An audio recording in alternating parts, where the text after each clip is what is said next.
નમસ્કાર વિદ્યાર્થી મિત્રો, ધોરણ 12 એના ઇંગ્લિશના ત્રીજા ચેપ્ટરની આપણે ચર્ચા કરીએ છીએ, જેનો ભાગ 1 જે છે એ આ યુટ્યુબ ચેનલમાં મૂકેલો છે. આજે આપણે વાત કરવાની છે ભાગ 2 વિશે, જે મેનેજ યોર સ્ટ્રેસ છે. એમાં આપણે એક એક્સરસાઇઝ જે છે એ જોયેલી છે કે સ્ટોપ ઓવર થિંકિંગ. આજે આપણે એની જે બીજી એક્સરસાઇઝ છે ત્યાંથી આપણે ચર્ચાની શરૂઆત કરવાની છે. તો બીજી એક્સરસાઇઝ શું છે? અહીંયા આપ્યું છે કે સેલ્ફ હાઇપ્નોસિસ. અહીંયા આપણે હિપ્નોટિઝમ જે છે, આવો શબ્દ ક્યાંક ને ક્યાંક સાંભળેલો હોય, જેમાં આવી રીતના કોઈ સર્કલ દોરેલું હોય, સર્કલની અંદર સર્કલ હોય, જે આપણું માથું દુખાવી દે. તો આ હિપ્નોટિઝમ જે છે એની જગ્યાએ આપણને શું કીધું છે કે સેલ્ફ હિપ્નોસિસ, એટલે કે આપણે આપણી રીતે જ અર્ધનિંદ્રા જે છે એમાં ખોવાઈ જવાનું છે અને અમુક અમુક વિચાર જે છે એ કરવાના છે. તો અહીંયા આ એક્સરસાઇઝ જે છે એ આપણને બીજી એક્સરસાઇઝ કીધેલી છે. You can use this self hypnosis states to relieve mental stress, એટલે કે તમારી જે મેન્ટલ સ્ટ્રેસ જે છે એને દૂર કરવા માટે જે આ સેલ્ફ હિપ્નોસિસ જે છે કે જેમાં અર્ધનિંદ્રામાં આપણે આપણી રીતે ખોવાઈ જવાનું છે એના વિશે કીધેલું છે. Try the following exercise. It becomes easier with your eyes close, એટલે કે તમારે આંખ બંધ રાખીને આ એક્સરસાઇઝ જે છે એ કરવાની છે. અહીંયા આપણને એક્સરસાઇઝમાં શું કીધું છે? તો settle back in a chair, એટલે કે તમે તમારી ખુરશી જે છે એમાં બેસી જાઓ. એન્ડ ક્લોઝ યોર આઈ, પહેલાં ખુરશીમાં બેસવાનું છે ને પછી આંખ બંધ કરવાની છે, પહેલાં આંખ બંધ કરવાની નથી. Start counting backwards from 99 to 70, એટલે કે 99 થી લઈ અને 70 સુધી તમારે કાઉન્ટ કરવાના છે, ઊંધા કાઉન્ટ કરવાના છે. 70, 71 એમ નહીં, 99, 98 એવી રીતે કાઉન્ટ કરવાના છે. Count slowly to fit in with your breathing, એટલે કે તમારે ઊંડો શ્વાસ જે છે એ પણ ભરતો જવાનો અથવા તો શ્વાસ લેતું જવાનું, અને એમાં તમારે કાઉન્ટ કરવાના છે. તમારે ઝડપથી 99, 98, 97 એવી રીતે કાઉન્ટ કરવાના નથી. એકદમ ધીમે ધીમે તમારે આ કાઉન્ટડાઉન જે છે એ કરવાનું છે. હવે તો તમે 70 સુધી તો પહોંચી ગયા. હવે શું કરવાનું છે? હવે એના પછી નાવ કાઉન્ટ ડાઉન ફ્રોમ 69 to 30, એટલે કે તમારે આમ જવાનું છે ક્યાં સુધી? તો 30 સુધી જવાનું છે. પણ અહીંયા જ્યારે તમે 69 to 30 જતા હોય ત્યારે તમારે એક એક્સરસાઇઝ કરવાની છે. અહીંયા આપણને શું કીધું છે કે જ્યારે આપણે આટલું કાઉન્ટડાઉન કરતા હોય ત્યારે while imagine walking down the step of the beautiful staircase. અહીંયા આપણને સીડીનું ઉદાહરણ આપ્યું છે. ખૂબ જ સરસ મજાની એવી સીડી હોય, એના સ્ટેપ તમે ઉતરતા હોય. હવે ઉતરતા હોય એવું જ કેમ વિચાર્યું? ચડતા હોય તો પાછા હાફી જાય આપણે. તો એના કરતાં આપણે એવું જ વિચારીએ કે શું? તો કે આ સીડી જે છે એના સ્ટેપ જે છે એ આપણે ઉતરતા હોય. Feel your self walking down in time with your breathing, એટલે હવે તમારે શું કરવાનું છે કે ધીમે ધીમે કરતા તમે આ જે પગથિયા છે એ ઉતરતા જાઓ છો. તો તમારે આ તમારા વસ્તુ જે છે, આ ઇમેજિનેશન છે, એને થોડું ઘણું ફીલ કરવાનું છે કે તમે આ રીતે પગથિયા જે છે એ ઉતરતા હોય અને ધીમે ધીમે કરતા તમારે શ્વાસ જે છે એ લેતા જતા હોય ઇન વિથ યોર બ્રેથિંગ, એટલે તમારે શ્વાસ લેતા જતા હોય ને તમે આ પગથિયા ઉતરતા જતા હોય એવું તમારે ફીલ કરવાનું છે, એવો તમારે અનુભવ કરવાનો છે.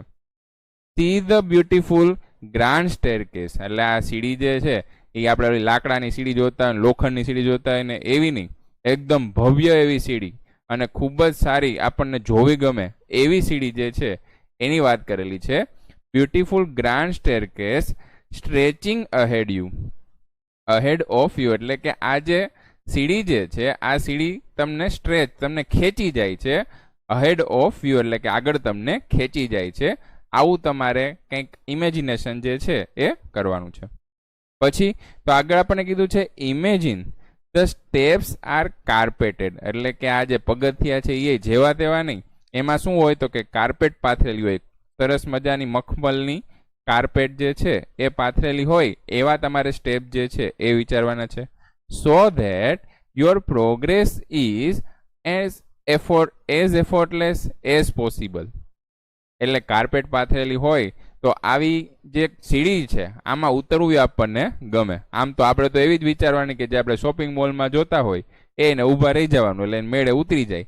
આવી સીડી જે છે એ આપણે વિચારવાની, બસ આપણે આવું બધું ઇમેજિનેશન જ કરવાનું છે. હવે તો કે આપણે ક્યાં પહોંચી ગયા? 30 સુધી પહોંચી ગયા. તો આગળ આપણને કીધું છે count down from 29 to 0 while imaging drifting further down in luxurious lift. એટલે હવે તમારે સીડી જે છે આ સીડીમાંથી તમારે સ્ટેરકેસ જે છે એમાંથી તમારે નીકળી જવાનું છે ને કેમાં બેસવાનું છે? તમારે લિફ્ટમાં બેસવાનું છે. અને એ પણ જેવી તેવી લિફ્ટ નહીં, ભવ્ય એવી લિફ્ટ કે રૂમ જેવી લિફ્ટ હોય એમાં તમારે બેસવાનું છે. As large as a room, એટલે કે રૂમ જેવી લિફ્ટ હોય ને એમાં તમારે બેસવાનું છે. પાછું શું છે? તો આ લિફ્ટ છે એ પણ carpeted with views of landscape outside. એટલે કે આ જે આખી લિફ્ટ છે, ખરેખર લિફ્ટ નહીં, બહુ ભવ્યથી ભવ્ય મોટો રૂમ છે.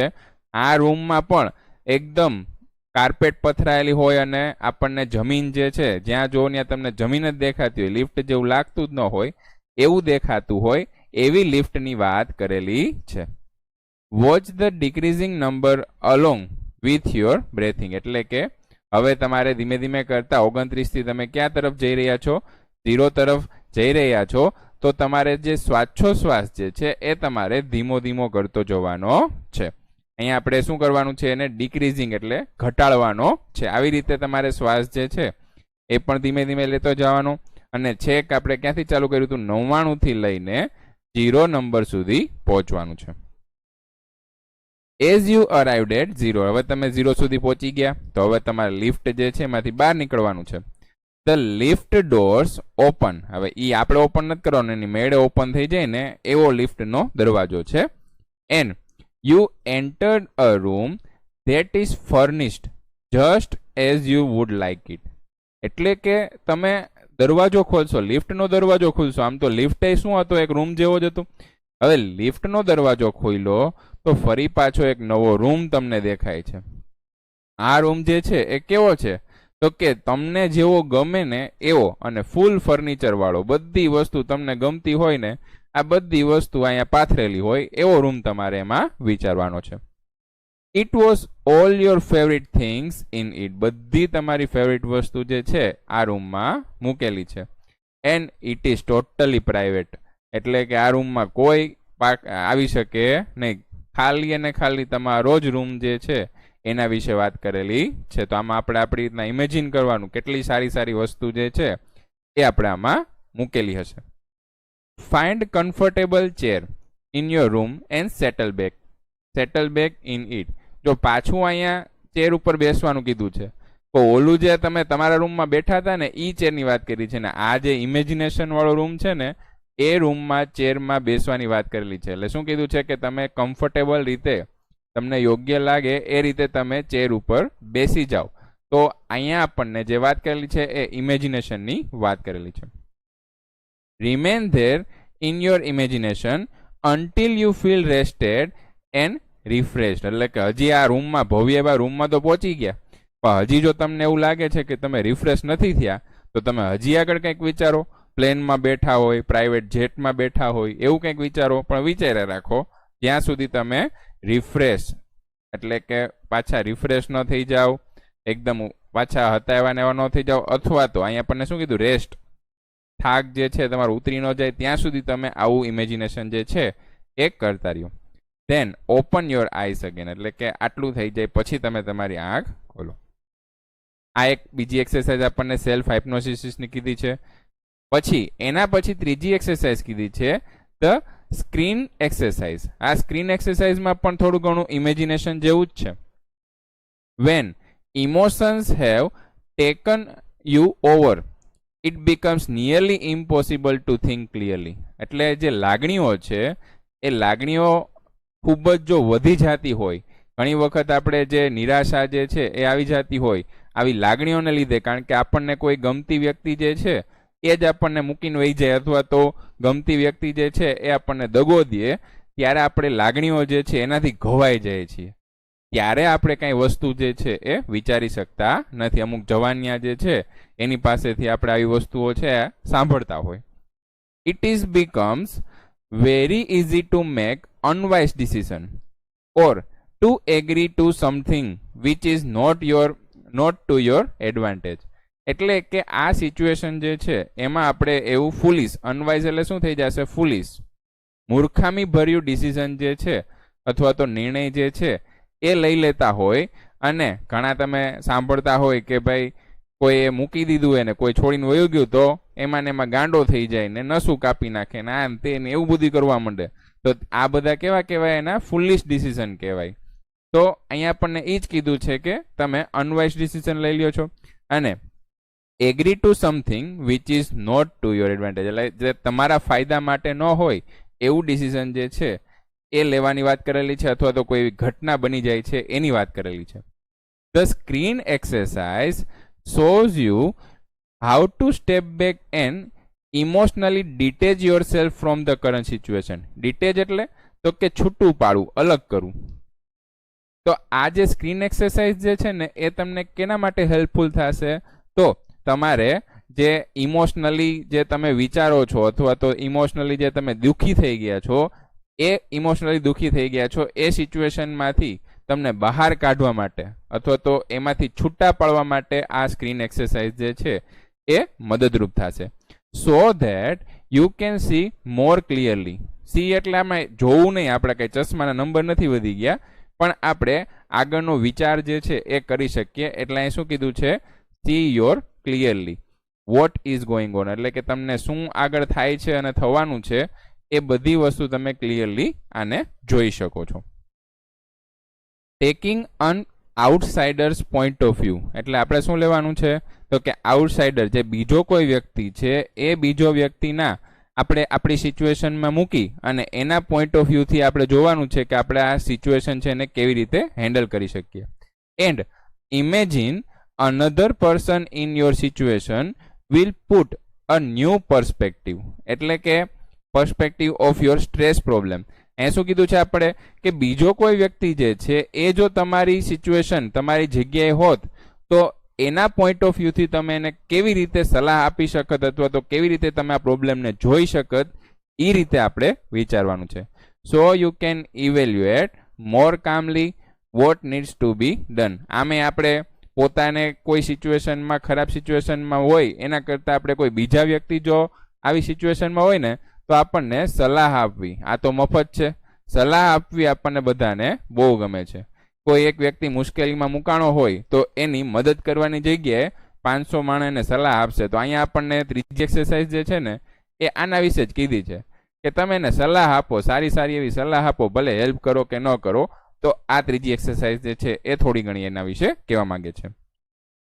વિથ યોર આઈઝ ક્લોઝ, પાછી આંખ જે છે એને તો બંધ જ કરવાની હોય. આવી બધી વસ્તુ જે છે ઇમેજિન કરવા માટે આંખ બંધ કરી દેવાની. Think about the situation that is correctly causing you stress, એટલે કે તમારા સિચ્યુએશન છે ને વિચારવાની છે કે જે તમને તણાવમાં લઈ જાય છે, તમને સ્ટ્રેસ જે છે એમાં લઈ જાય છે. તો આ સિચ્યુએશન કઈ છે એમાં તમારે પહોંચી જવાનું છે. Imagine projecting the situation onto a screen where in mind as if it were a film of you watching. એટલે તમારે આંખ બંધ કરી અને આ જે આખું પ્રોજેક્ટિંગ એટલે તમે જે સિચ્યુએશન છે એ સિચ્યુએશનને તમે પ્રોજેક્ટિંગ એટલે શું? તો તમે એને આપણે કોઈ પિક્ચર જોતા હોય અને કેમ આપણે પ્રોજેક્ટરમાં આખું ઇમેજિનેશન કરતા હોય કે આ પિક્ચરમાં આવી સિચ્યુએશન આવે અથવા તો આ સીન આવે છે, તો આવી જ રીતે તમારું પોતાનું પિક્ચર છે ને એને તમારે ક્યાં જોવાનું છે? એક સ્ક્રીનમાં જોવાનું છે. એટલે આ સિચ્યુએશન જે છે એ સિચ્યુએશનને આપણે જોઈ રહ્યા હોય, પિક્ચરમાં જોઈ રહ્યા હોય એવી રીતે આપણે અહીંયા ઇમેજિન કરવાનું છે. Include only what has really happen, not what you are afraid might happen. એટલે આપણે જે બીક લાગતી હોય કે આગળ શું થશે, એ આગળ શું થશે ને એ બીક વિશે નથી વિચારવાનું, પણ જે અત્યાર સુધી બનેલું છે, અત્યાર સુધી કઈ કઈ વસ્તુ તમારી ઘટના બનેલી છે, આપણે હમણાં એક ઉદાહરણ આપશું, એના ઉપર તમને થોડું ઘણું વધારે ક્લિયર જે છે એ થઈ જશે. બાકી આખું ચેપ્ટર થોડું ઘણું ઇમેજિનેશન ઉપર છે, એટલે આપણે હું વિચારું, ક્યારે વિચારું, કેવી રીતે વિચારું, એમાં જ આપણને કંઈ ખબર ન પડે. એટલે હમણાં હું તમને એક ઉદાહરણ આપીને આખી વસ્તુ સમજાવું છું. Replace your self in the film. તમારી જે તમે જે ફિલ્મ જોવો છો, પ્રોજેક્ટિંગ એટલે કે અહીંયા આપણે જે પ્રોજેક્ટર ઉપર રાખીને પિક્ચર જોતા હતા, એમાં તમારે શું કરવાનું છે? તો રિપ્લેસ કરવાનું છે your self in the film with someone else, એટલે કે બીજા કોઈને રાખી અને તમારે આ વસ્તુ વિચારવાની છે. On the same gender. હવે તમે છોકરો હોય તો તમારે છોકરાને બીજાને રાખીને વિચારવાનું, છોકરી હોય તો એને છોકરીને રાખીને વિચારવાનું. આ આપણને સેમ જેન્ડર કીધું છે, બાકી તો તમે છોકરા હોય તો છોકરીને રાખીને વિચારી શકો, એમાં કાંઈ વધારે કાંઈ બહુ વિચારવાનું નથી. Vote the film is an outsider observer. આ આખું પિક્ચર જે છે એ બાહ્ય વ્યક્તિ, ત્રીજા વ્યક્તિ જે છે એના માટે આ પિક્ચર જે છે એ કેવું હશે એના વિશે વાત કરેલી છે. How do you feel about what is going on the film. હવે જો આપણે પોતે આ સિચ્યુએશનમાં હતા ને ત્યારે આપણે થોડું ઘણું ક્લિયરલી વિચારી શકતા નહોતા, પણ આપણે ત્રીજા વ્યક્તિને કોઈને રાખ્યો છે, અન્ય વ્યક્તિને કોઈને રાખ્યો છે, ત્યારે આપણે થોડું ઘણું આના વિશે વિચારી શકીએ છીએ. એટલે આ પિક્ચરમાં શું ચાલી રહ્યું છે એના વિશે આપણને કીધેલું છે. What advice would you give the person who is replacing you on the screen. હવે તમે તમારી જગ્યાએ તમારા ફ્રેન્ડને અથવા તમારી બેનપણીને કોઈને મૂકેલું છે તો તમે એને શું સલાહ આપશો? What advice would you give the person. એટલે તમારી સિચ્યુએશન ઉપર એક તો તમે એને લઈ આવ્યા, હવે તમે એને એડવાઇસ શું આપશો? હવે જો તમને એક ઉદાહરણ આપું છું. ધારો કે એક પર્સન એ છે અને એક પર્સન બી છે. બે સારા એવા મિત્ર છે અને બે એકદમ હોશિયાર છે. બેનો રેન્ક પેલો બીજો જ આવે, પણ એ એટલો હોશિયાર છે કે એનો દર વખતે પેલો રેન્ક આવે, અને બી જે છે એ એના કરતાં થોડોક ઓછો હોશિયાર છે, એનો દર વખતે બીજો રેન્ક આવે. ક્લાસના બે ટોપર છે. હવે એવું બન્યું કે ભાઈ બી જે છે ને એને થોડીક મહેનત વધારે કરી અને બી જે છે એનો રેન્ક કેટલામાં આવી ગયો? પેલો આવી ગયો. ક્લાસ ટેસ્ટ લીધેલી હતી એમાં બી જે છે એને 95 માર્ક આવ્યા અને એ જે છે એને 94 માર્ક આવ્યા. હવે થાશે શું? એ જે છે ને એ ટેન્શનમાં આવી જાય કે ભાઈ હું તો દર વખતે પહેલો જ આવતો હતો ને આ વખતે કેમ મારે 94 માર્ક આવ્યા અને બી જે છે એને 95 માર્ક આવ્યા, અથવા તો મારા કરતાં આગળ વધી ગયો. તો આ જે છે એક પ્રકારનું આપણે ઉદાહરણ લીધેલું છે. તો એ જે છે એ શું અનુભવશે? તો કે સ્ટ્રેસમાં આવી જશે. પણ એને સ્ક્રીન એક્સરસાઇઝમાં શું કીધેલું છે?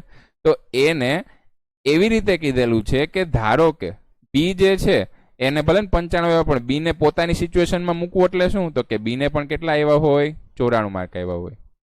એને કેટલા આવ્યા હોય? 95 માર્ક. શું કર્યું આપણે? સિચ્યુએશન બદલી નાખી. તો એ જે છે એ બી ને શું સલાહ આપશે કે ભાઈ વાંધો નહીં, તારે 94 માર્ક આવ્યા ને, એક જ માર્ક ઓછો છે ને, મારે કઈ 95 આવ્યા તો હું કઈ ગુજરાત ફર્સ્ટ તો નથી થઈ ગયો? આવું કહેશે કે નહીં? એને શું કહેશે કે મારે ભલે ને 95 માર્ક આવ્યા તો હું કઈ ગુજરાત ફર્સ્ટ થોડોક થઈ ગયો છું, હું તો ખાલી આપણા ક્લાસમાં જ પેલો આવ્યો છું. તો એને સલાહ આપી કે નહીં? સલાહ આપી, એનાથી ફાયદો શું થશે? તો બી જે છે એ પેલા સ્ટ્રેસ અનુભવતો હતો, એ કાંઈ સ્ટ્રેસ અનુભવશે નહીં. થોડું ઘણું આ એક્ઝામ્પલ છે એ ક્લાસ રિલેટેડ કીધું છે. તમે ન સમજાણું તો પાછું એક વખત થોડું ઘણું બેક કરી અને જોઈ લેજો કે કેવી રીતે એ જે છે એને ઓછા માર્ક આવ્યા તો સ્ટ્રેસ અનુભવતો હતો, પછી એ પોતે જ સલાહ આપે છે. એ પોતે જ સલાહ આપે છે કે ભાઈ ગુજરાતમાં તો એનો રેન્ક પાછળ જ હશે. તો આવી રીતે આપણે પણ આપણી જગ્યાએ કોઈ બીજા વ્યક્તિને રાખી અને એને સલાહ આપી શકીએ છીએ. Open your eyes again and act on your own advice. હવે જો એ વ્યક્તિએ તો એને જ સલાહ આપી હતી કે નહીં?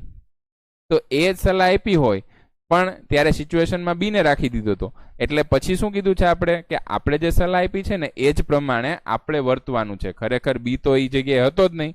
હતું કોણ? એ હતું. એટલે થોડું ઘણું તમે રિવાઇઝ કરીને જોઈ લેજો કે આ જે છે એ થોડુંક કન્ફ્યુઝ કરેલો પેરેગ્રાફ છે, પણ આપણે આ રીતે એને સમજવાનું છે. Anticipating success when life becomes too hectic. અહીંયા આપણને શું કીધું છે કે લાઈફ જે છે એ એકદમ આમ નામોશી ભર્યું, એકદમ આપણને દુઃખી થઈ જાય એવી સિચ્યુએશનમાં આપણે પહોંચી જઈએ ત્યારે શું વાત કરેલી છે?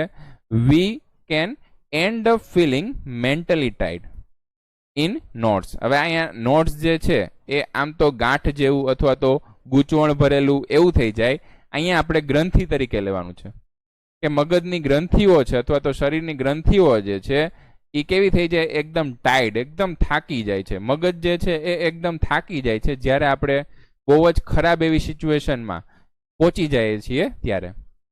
Nothing seems easy and positive. આપણને કાંઈ સહેલું અને પોઝિટિવ જે છે અથવા તો હકારાત્મક જે છે એ કાંઈ આપણને લાગતું નથી. આખી દુનિયા જે છે એ ધૂંધળી દેખાવા માંડે ને એવી સિચ્યુએશનમાં પહોંચી જાય, એના વિશે વાત કરેલી છે. તો ત્યારે આપણને આ જે છેલ્લી એક્સરસાઇઝ જે છે એના વિશે થોડી ઘણી ચર્ચા કરી છે. ત્યારબાદ વાત કરીએ તો પેસિમાઇઝ સેટ્સ ઇન, એટલે તો કે નિરાશા જે છે એ આપણા મગજમાં આવી જાય છે. And we can not see a way out of current situation. એટલે આ નિરાશાઓ જે છે એને લીધે આપણે કરંટ સિચ્યુએશન જે છે અથવા તો કરંટ પ્રોબ્લેમ જે છે એ કરંટ પ્રોબ્લેમને દૂર કેવી રીતે કરવા, એ દૂર કેવી રીતે કરવા એ આપણે જોઈ શકતા નથી. We can open a source of optimize with technique of anticipating success. આ જે નિરાશાની વાત કરેલી છે એને આશામાં કેવી રીતે ફેરવવી, એના માટે આપણને જે એક્સરસાઇઝ કીધી છે, જે ટેકનિક કીધી છે એ શું છે તો એન્ટિસિપેટિંગ સક્સેસ. આ એક્સરસાઇઝ જે છે એ કરવાથી આપણે નિરાશામાંથી આશામાં એને પરિવર્તિત કરી શકીએ. પાછું આપણને શું કીધું છે, settle back in a chair. બધી વખતે આપણે ખુરશી ઉપર બેસી જવાનું છે. And close your eyes. આંખ બંધ કરી દેવાની છે. Experience with all your sense what it feel like to have achieved something. આપણે એવો એક્સપિરિયન્સ કરવાનો છે કે આપણે કંઈક ધારણા કરેલી છે, આ ધારણાને આપણે એચીવ કરી લીધી હોય, આપણે મેળવી લીધી હોય, એના વિશેની આપણે ધારણા જે છે એ કરવાની છે. And enjoy the resulting feeling of relief and elation. એટલે અહીંયા આપણે શું કરવાનું છે તો કે આપણે જે ધારણા કરેલી છે અથવા તો આપણને જે રિઝલ્ટ જે છે એ મળી ગયું છે, એ રિઝલ્ટ મળી ગયું હોય તો આપણે કેવા નાચવા માંડીએ. આપણે એવું વિચાર્યું કે ભાઈ ગુજરાતમાં ટોપ 10માં મારું નામ આવવું જોઈએ અને ગુજરાતમાં ટોપ 10માં નામ આવી જાય તો આપણે કેવા એને રિલીફ, એકદમ શાંત ફીલ કરતા હોય અને આપણે ખુશીની લાગણી જે છે એ વ્યક્ત કરતા હોય, તો એના વિશે આપણને વાત કરેલી છે. Hang on to the positive feeling and bring them back with you into the here and now. એટલે કે આ જે પોઝિટિવ ફિલિંગ જે છે એને અત્યારે જ આપણે લેવાની છે. ભલે આપણો નંબર ન આવ્યો હોય પણ આપણે મહેનત તો કરતા હોય કે નહીં, તો આપણે આવી ફિલિંગ જે છે, હવે એ બધાને ખબર જ છે કે પોતે કેટલી મહેનત કરે છે, એ જ પ્રમાણે રેન્ક વિચારવાનું. તમે આખા દિવસમાં 2 કલાક વાંચતા હોય તો તમારે એવું ન વિચારે કે ટોપ 10માં રેન્ક આવે, તો આપણે એટલું વિચારાય કે પાસ થઈ જાય. તો આવી વસ્તુ જે છે, આ જે પોઝિટિવ ફિલિંગ જે છે એને તમારે અત્યારે લઈ આવવાની છે અને આ સિચ્યુએશનમાં એને મૂકી દેવાની છે. Open your eyes again. એટલે આટલી એક્સરસાઇઝ જે છે એ કરીને આપણને આંખ ખોલવાનું કીધું છે. તો આ જે છે એ થોડી ઘણી ખુશીની લાગણી જે છે એનો અનુભવ કરાવશે કે તમે કોઈક સિચ્યુએશનથી બીવો છો પણ તમે એચીવ કરી લેશો તો તમને કેટલી ખુશીની લાગણીનો અનુભવ થશે, એના વિશે વાત કરેલી છે. ત્યારબાદ આપણને કીધું છે make sure you don't get all tangled up.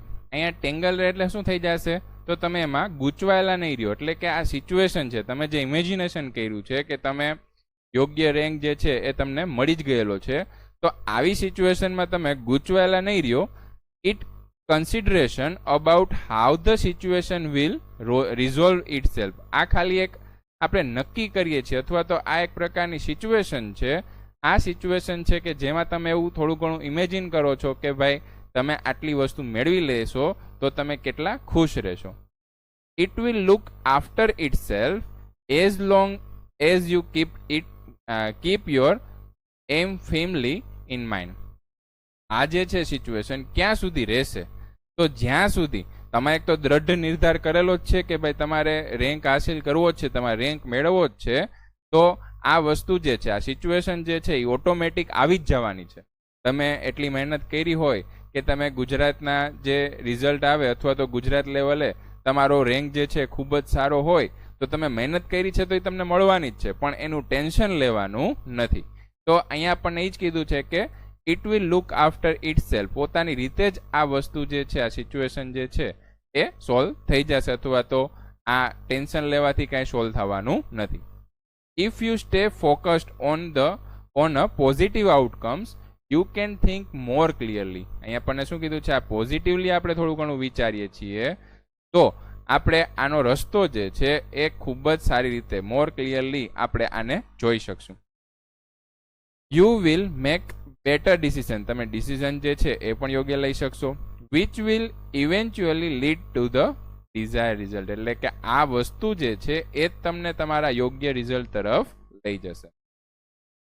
If there food B a number of different positive outcomes. એટલે કે જો આમાં આપણને ખૂબ જ વધારે એવા પોઝિટિવ આઉટકમ્સ એટલે શું? તો કે સારા એવા પરિણામ જે છે એ આનાથી મળવા માંડે then simply concentrate on visualizing and version today. એટલે જ્યારે આપણે આ વસ્તુ જે છે આપણને સારા સારા એવા એના રિઝલ્ટ મળવા માંડે ત્યારે આપણને શું કીધું છે? તો તમારે વિઝ્યુલાઇઝિંગ વન વર્ઝન ટુડે અને અનધર વર્ઝન ટુમોરો. એટલે કે આનું તમારે પહેલું વર્ઝન આજે જોવાનું છે, કાલે પાછું બીજું વર્ઝન જોવાનું છે કે ભાઈ તમારો રેન્ક જે છે એ ક્યાં સુધી આવ્યો, એને તમે કેટલી ખુશી અનુભવેલી છે. તો એનું પહેલું વર્ઝન એટલે કે આજે આપણે એમાંથી બહાર નીકળી ગયા છે, કાલે એમાં થોડુંક વધારે વિચારવાનું, તો તમે થોડાક વધારે ખુશ રહેશો અને યોગ્ય રીતે વાંચી શકશો. This is not an exercise. આ કાંઈ એક્સરસાઇઝ નથી. In correctly predicting the future. એટલે કે તમે ખાલી વિચાર્યું કે ભાઈ મારો રેન્ક જે છે ગુજરાતમાં ટોપ 10માં કે કોઈ સારો એવો આવી જાય, પણ આ કાંઈ એક્સરસાઇઝ નથી. આપણે આના માટે મહેનત કરવી જ પડશે.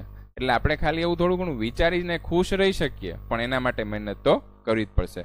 But rather a way of clearing negative thoughts. આ ખાલી જે નેગેટિવ જે વિચાર જે છે એને દૂર કરવાના છે. બાકી તો બધા એમ વિચારવા માંડે કે ગુજરાતના ટોપ 10માં મારું નામ આવી જાય. From your mind and focusing a positive state. એટલે કે આજે તમે પોઝિટિવ સ્ટેટ અથવા તો તમે જે વાંચવામાં તમારું જો મન ન લાગતું હોય એમાં તમે પાછા ગૂંચવાઈ જાઓ, એમાં તમે પાછા ફોકસ કરવા માંડો, તો એના માટેની પોઝિટિવ વસ્તુ જે છે એ આપણે આ કહી શકીએ. બાકી તમારે આને નેગેટિવલી લેવાનું નથી. તો બધા જે આપણે કીધું એ પ્રમાણે બધા વિચારવા માંડે. તો આ આપણને અલગ અલગ પ્રકારની એક્સરસાઇઝથી કેવી રીતે સ્ટ્રેસમાંથી બહાર નીકળી શકાય એના વિશે ચર્ચા કરેલી છે. હાલ આપણે આટલું રાખીએ છીએ. આભાર.